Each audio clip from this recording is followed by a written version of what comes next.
Sir ఈ law of అట్రాక్షన్‌లో affirmations అంటే ఏంటి? అవి నిజంగా అంతలా వర్క్ చేస్తాయంటారా? మళ్ళీ క్రియేటివ్ అఫర్మేషన్ అని అంటారు కదా! ఎస్. అసలది ఏంటిది? అది ఎలా వర్క్ అవుతుంది? అఫర్మేషన్స్ మనకు సనాతన సాంప్రదాయం నుంచే ఉన్నాయండి. హ్మ్. ఇప్పుడంతా వరల్డ్ వైడ్‌గా వాడుతూ ఉన్నారు. హ్మ్. అందుకోసమే మనకు వేదాల్లో కూడా అన్నారు యద్భావం తద్భవతి అని. హ్మ్. అంటే మీరు ఏ ఫీలింగ్‌తో అయితే ఉంటారో అదే మీ జీవితంలోకి జరుగుతుంది. హ్మ్. అఫర్మేషన్స్ నిజంగానే పనిచేస్తాయండి. మీరేదైనా ఒక మాట అన్నారనుకోండి అది మీ జీవితంలో జరిగి తీరుతుంది. ఓకే. అందుకోసం మన సాంప్రదాయంలో ఎవరికైనా కొత్తగా పెళ్ళైనప్పుడు ఏమని ఆశీర్వదిస్తారు? దీర్ఘ సుమంగళి భవ సంతాన సిద్ధి ప్రాప్తిరస్తు అని అంటారు.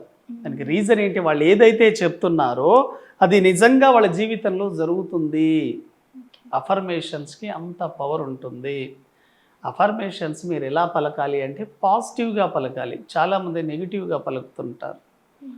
అంటే ఉదాహరణకి మీకు డబ్బు లేదు మీ దగ్గర. నా దగ్గర డబ్బు రావాలని కోరుకుంటున్నాను. నాకు అప్పులన్నీ తీరిపోవాలని కోరుకుంటున్నాను అని నెగెటివ్ పలుకుతారు. నెగెటివ్ పలకకూడదు. పాజిటివ్ పలకాలి. ఎప్పుడైతే మీరు పాజిటివ్ పలుకుతారో దాన్ని పాజిటివ్ వైబ్రేషన్ ఉంటుంది. ఉదాహరణకు ఆర్థిక సమస్య అని అనుకోకూడదు. ఆర్థికంగా అభివృద్ధి చెందాను. చాలా ఫ్రీక్వెన్సీ తేడా ఉంటుందండి. అయితే చాలామంది ఈ అఫర్మేషన్స్ మనం పలికితే పవర్ ఉంటుందా? రాస్తే పవర్ ఉంటుందా? అని అడుగుతారండి. హ్మ్. మీరేదైతే పలుకుతారో అది 50% పనిచేస్తుంది. ఏదైతే రాస్తారో అది 100% పనిచేస్తుంది. ఓకే. అందుకోసం చాలామంది ఏమంటారు, మీరు ఏదైనా చదివేటప్పుడు కానీ ఏదైనా రాసేటప్పుడు మీరు చదవడం కంటే కూడా రాయండి మీకు చాలా బాగా గుర్తుంటుంది అని అంటారు. మీరు రాస్తున్నప్పుడు ఏంటంటే ఎక్కడ పొరపాటు లేకుండా రాస్తారు. చదివేటప్పుడు అఫర్మేషన్స్ మిస్ అవుతాయి. మీకు కరెక్ట్ ఫ్లూయెన్స్ అనేది రాదు. ఆ సీక్వెన్స్ మిస్ అవుతుంది. ఓకే. కాబట్టి ఎప్పుడు రాస్తే మనకు అఫర్మేషన్స్ సక్సెస్ అవుతాయంటే దీనికి టైంతో ఏం సంబంధం ఉండదండి. మీరు ఎప్పుడు ఫ్రీగా ఉన్నా కూడా రాసుకోవచ్చు. కానీ పవర్ఫుల్గా ఎప్పుడు పనిచేస్తాయంటే నిద్ర లేచిన తర్వాత చాలా బాగా పనిచేస్తాయి.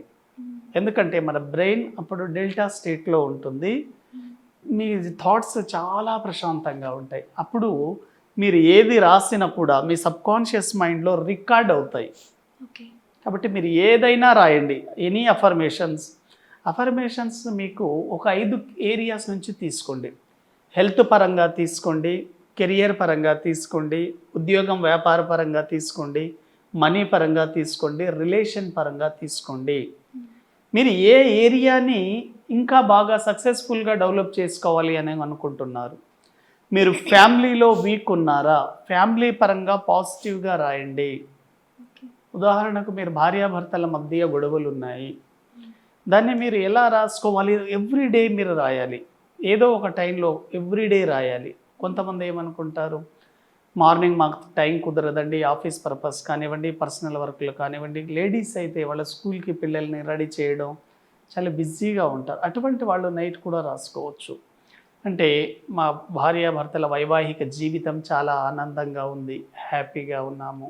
లైఫ్ అంతా చాలా లగ్జరీగా ఉంది. ఇటువంటివి పాజిటివ్‌గా రాయాలి. ఒక 21 డేస్ రాయండి అఫర్మేషన్స్. అది మీ జీవితంలో జరుగుతుంది. ఓకే. అలా మీరు మనీ గురించి కూడా రాయొచ్చు. రోజు ఒక పేపర్ మీద రాయండి చాలు. హ్మ్. మనీ గురించి అనుకోండి. నా జీవితంలోకి డబ్బు చాలా సులభంగా వస్తుంది.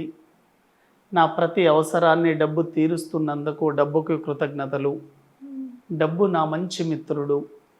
డబ్బు ఎప్పుడూ నాతోనే ఉంటుంది. డబ్బు నేను ఎక్కడి వెళ్ళినా నా కోసం డబ్బొస్తుంది.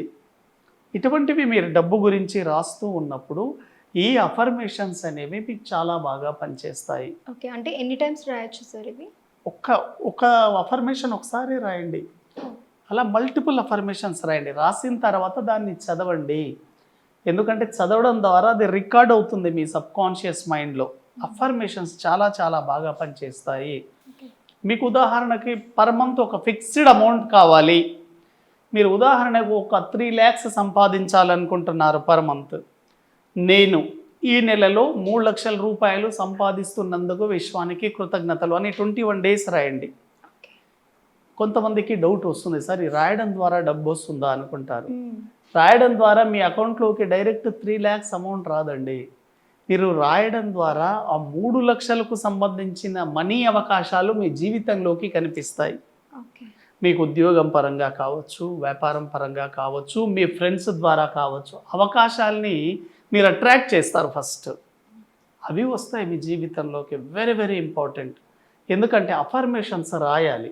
అఫర్మేషన్స్ రాయడం ద్వారా మీ నర్వస్ సిస్టమ్ బ్రెయిన్కి లింక్ ఏర్పడి అదొక పాత్ లాగా ఏర్పడుతుంది. చాలా చాలా ఇంపార్టెంట్. ఇవి రాయడం ద్వారా ఏమవుతుందంటే మీ గతంలో ఉండే నెగిటివ్ డౌన్ అవుతుంది, పాజిటివ్ పైన పెరుగుతుంది. ఓకే. పాజిటివ్ మోతాదు పెరిగినప్పుడు నెగిటివ్ ఎప్పుడైనా డౌన్ అవుతుంది.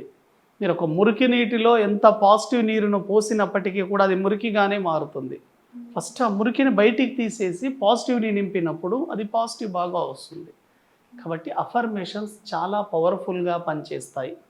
చాలామంది వాళ్ళు ఏమనుకుంటుంటారు రోజువారీ జీవితంలో, మా పేరెంట్స్ సరిగా లేరు, మా భర్త సరిగా లేడు, మా అత్తమామలు సరిగా లేరు, మా కుటుంబ పరిస్థితులు నాకు సహకరించడం లేదు, నా జీవితం ఇంతే, ఇంకా నేను సంపాదించలేనేమో, ఇటువంటి మాటలన్నీ మాట్లాడుతుంటారు. మీరు ఏ నెగిటివ్ మాట్లాడినా ఆ టైంలో గనక తదాస్తు దేవతలు ఉంటే మీకు అదే జరుగుతుంది. కాబట్టి ఎప్పుడూ నెగిటివ్ మాట్లాడకండి. మీరు గుర్తించండి, ఒక రోజువారీ టైంలో మీరు ఎన్నిసార్లు నెగిటివ్ మాట్లాడుతున్నారు, మీకు ఎన్నిసార్లు నెగిటివ్ ఫీలింగ్స్ వస్తున్నాయి, ఇవన్నీ చూడండి. ఇవి రావడానికి మెయిన్ రీజన్ ఏంటంటే మీరు గతంలో అంతా నెగిటివ్ ఆలోచించి ఉంటారు. కాబట్టి ఇప్పుడు అది మీకు బాగా అట్రాక్ట్ అవుతుంది.